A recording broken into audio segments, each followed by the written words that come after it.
देखिए ये जो है ना, ये मेल है और ये फीमेल है, ये दोनों एक रिलेशनशिप में है। हमें ये जानना है इनका जो आज का रिलेशनशिप है क्या वो फ्यूचर में वर्क करेगा, मतलब इन दोनों की शादी होगी, इन दोनों के साथ कोई एक दूसरे की तरफ से धोखा तो नहीं होगा। कैसे जाने कि हमारी आज की रिलेशनशिप आने वाले भविष्य में सफल है? क्या इन दोनों के बीच में दोनों की तरफ से माँ बापों का हस्तक्षेप कितना रहेगा, कहाँ तक रहेगा, वो मानेंगे या नहीं मानेंगे? ठीक है, इसके कुछ पॉइंट्स हैं 1 2 3 4 5 6।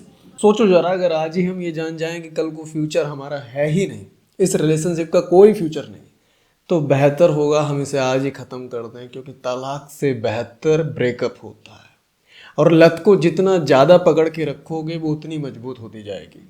देखो, मेरा तुम्हें कोई हर्ट करने का, दुख देने का कहीं से कोई उद्देश्य नहीं है।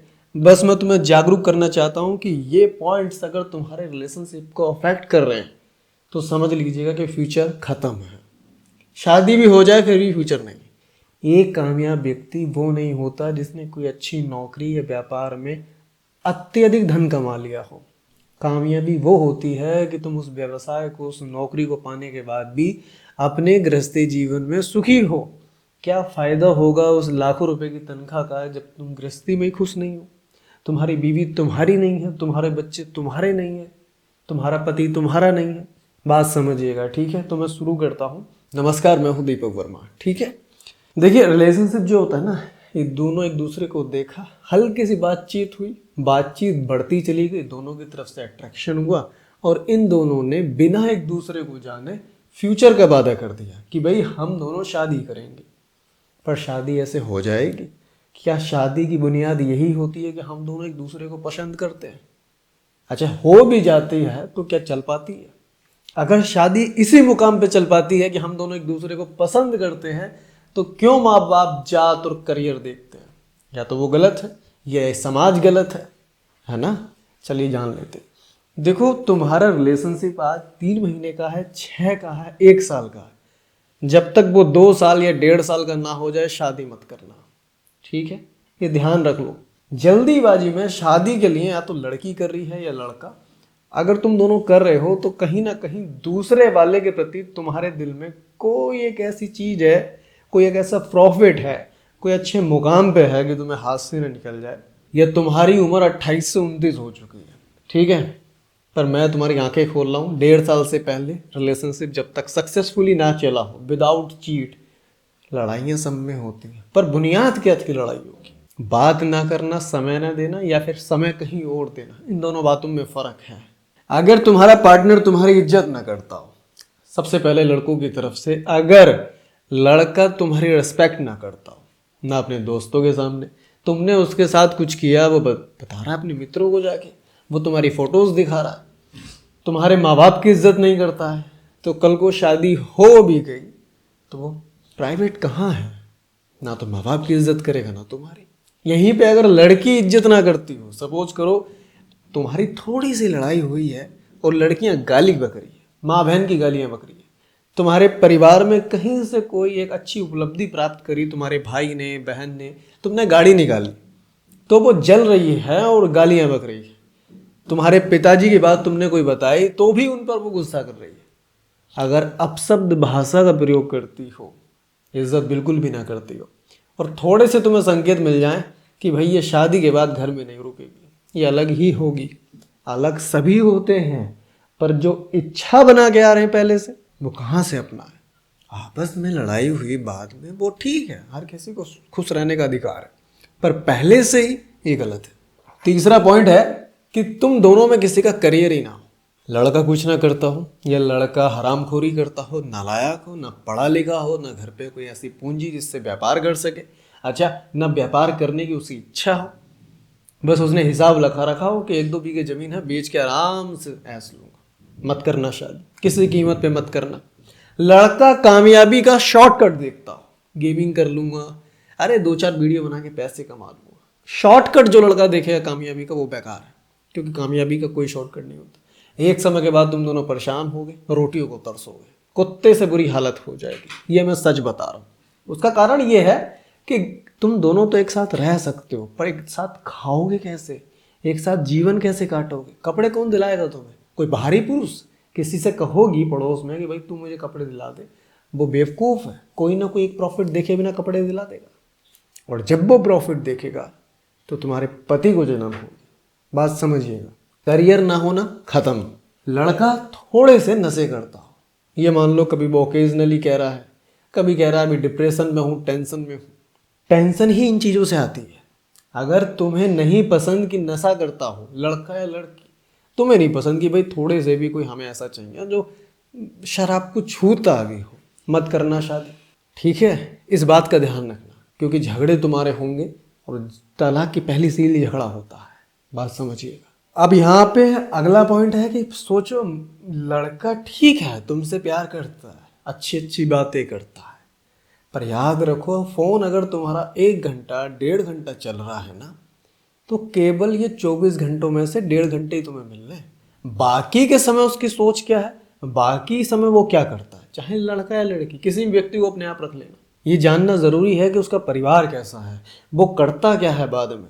तो ऐसा तो नहीं उसने 3-4 बना रखी हैं, 1.5 घंटा सबको दे रहा है, जिसमें जो अच्छे करियर पे जाएगी, जो अच्छा दहेज देगी वो तो उसके साथ जाएगा, बाद में बहाना मारी देगा कि यार हम दोनों की जात अलग है।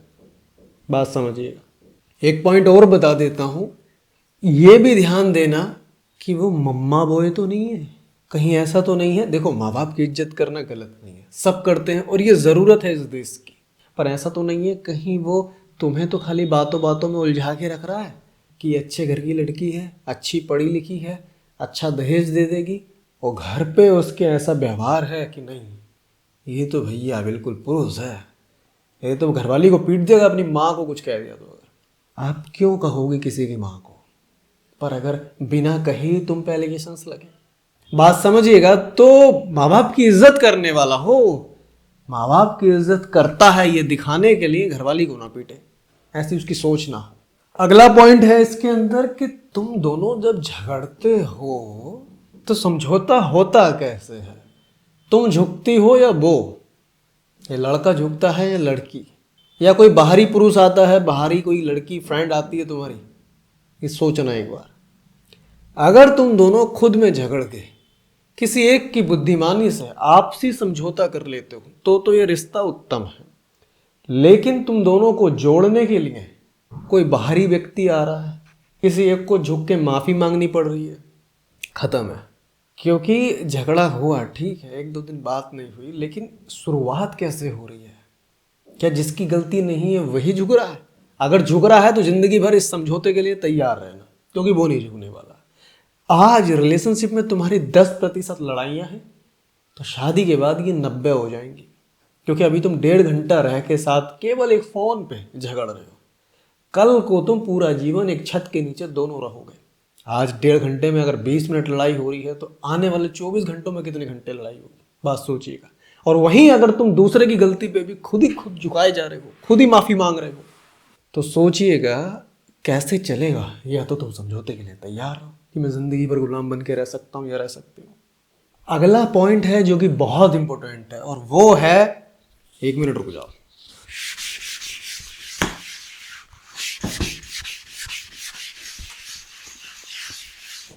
ये जो शब्द है ना, लॉयल्टी, यही सबसे इंपॉर्टेंट है। लॉयल कितना, ये पहचाने कैसे? मान लो तुम्हारे सामने तो वो बहुत अच्छी अच्छी बातें करता है, बाबू सोना सभी कुछ तुम ही उसका, पर पीछे वो धोखे कर रहा है तुम्हारे साथ। इतने ज़्यादा रिलेशनशिप में रह चुका है कि तुम्हें पता ही नहीं लग पा रहा रियलिटी क्या है और फेक क्या है, क्योंकि उसे एक्सपीरियंस है लड़कियों को कैसे बेवकूफ़ बनाए। या अगर तुम लड़का हो और लड़की, हो सकता है लड़की के पास ये बहुत आसान होता है कि भाई मेरे पास आधा घंटा है, मैं इससे ज़्यादा फ़ोन नहीं कर सकती, और तुम मत कर देना फ़ोन गलती से भी, मम्मी के पास रहता है फ़ोन, तुम इस डर में फ़ोन नहीं करोगे कहीं मम्मी के पास हो फ़ोन, वो आराम से कहीं और लगी पड़ी है। लॉयल्टी चेक करने का सबसे अच्छा तरीका है वो अपने उस समय को किस तरह से तुम्हारे सामने प्रस्तुत कर रहा है। जिस समय वो गायब था, 1 घंटे के लिए गायब था, तो वो क्या दिखा रहा है तुम्हें, सच में वही था या कहीं और था। उसके बात करने का तरीका, वो अक्सर तुम्हें टालने की सोचेगा। कोई भी झगड़ा हुआ, अरे छोड़ो खत्म करते हैं, कोई बात नहीं, चलो आओ घूम के आते हैं, वो यही सोचेगा। जो ईमानदार होगा वो तुम्हें इस पर समझाएगा, इसकी गहराई तक उतारेगा। क्यों? क्योंकि वो नहीं चाहेगा आगे से भी ऐसा हो। वो नहीं चाहेगा इस छोटी सी बात पे तुम अगले दिन रिश्ता तोड़ो। बात समझिएगा। इसके बाद आता है टाइम।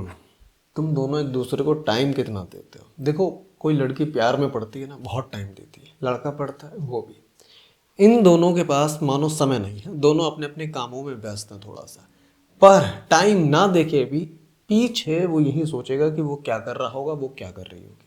और मैं बता दूं तुम्हें, अक्सर आज के ज़माने में टाइम ना देना ये कारण तो 10% है कि मैं बिजी था।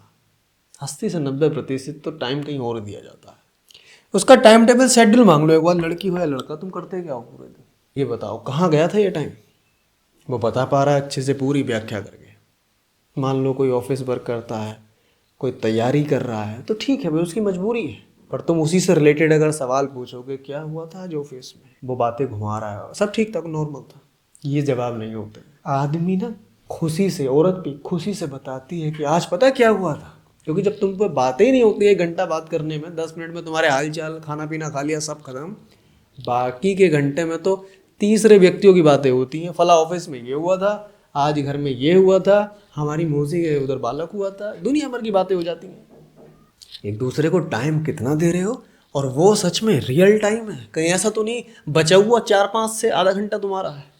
तो ये बहुत इंपॉर्टेंट पॉइंट्स थे, तुम इससे पता लगा नहीं। अगला इंपॉर्टेंट पॉइंट आता है कास्ट और फैमिली। तुम्हारी फैमिली में अगर कतई भी मंजूर ना हो कि शादी हम जात के अलावा किसी और जात में कर सकते हैं, मत करना शादी, मत आना उस रिलेशनशिप में। उसका कारण है, लत को जितना लंबा पालोगे वो लत मजबूत होती जाएगी। अगर तुम्हारे परिवार में नहीं मानते कि भाई शादी हम किसी और कास्ट में कर सकते हैं, तो तुम ये रिश्ता ही मत चलाओ। और अगर चला रहे हो तो इस ध्यान में चलाना कि कल को उस लड़के को या उस लड़की को ये बहाना ना मारना पड़े कि माँ बाप नहीं मान रहे। इसका कारण ये है कि तुम जानते हुए उस लड़के को धोखा दे रही हो या उस लड़की को। माँ बाप नहीं मानते तो ये तो तुम्हें पहले भी पता था, तो अभी समझौते के लिए तैयार रहना कि हाँ माँ बाप के विरुद्ध जाके मैं शादी करूँगी। अच्छी बात है मान जाए तो, पर अगर नहीं मानते तो ये दिमाग में एक मेंटलिटी बैठा लेना। अब यहाँ पे थोड़ा और सोच लीजिए कि हाँ मेरे पिताजी जात तो सेम है, क्या इन परिवार वालों से कर देंगे शादी। लड़का ये पोजीशन पे है, क्या कर देंगे इससे शादी।